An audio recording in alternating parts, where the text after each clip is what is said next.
Now, the Speaker decided he had a better chance to prevail by going outside the process in what I believe is simply an attempt to influence his negotiations with the President. I understand what he's trying to do. I don't think it'll work. The Plan B proposal he put forward is not likely to change the dynamic much at all. It's something of a sideshow. It's not even clear the Speaker has the votes for his go-at-it-alone plan. The Speaker's bill is the wrong approach.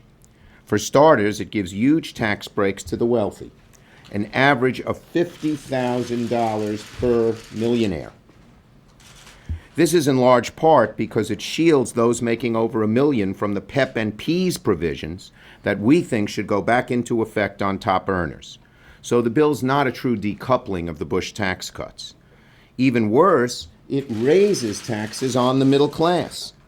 Plan B omits 3 key middle-class tax breaks that are expiring at the end of the year.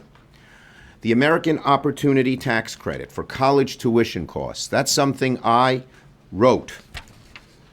The child tax credit, which if Congress does enact will drop from $1,000 to $500 a child, and the EITC. If there's anything that was clear in this campaign, it was President Obama saying those over $250,000 a year income are going to have to pay a little bit more into the pot.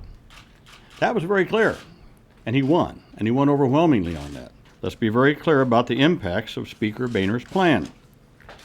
It reduces the earned income tax credit in a way that particularly harms families with 3 or more children, as well as families making $30,000, $40,000, $50,000 a year. But it completely shelters taxpayers making 10 times that amount. Quote, the White House's opposition to a backup plan is growing more bizarre and irrational by the day, said Brendan Buck, a spokesman for Boehner. What is bizarre and irrational is what Boehner has now come up with to take away the very tax breaks we put in there to protect the middle class in America. It's the wrong approach. Even if the House passes it, it will be dead on arrival in the Senate. The Speaker should simply return to the negotiating table with the President, because if he does, I firmly believe we can have an agreement before Christmas.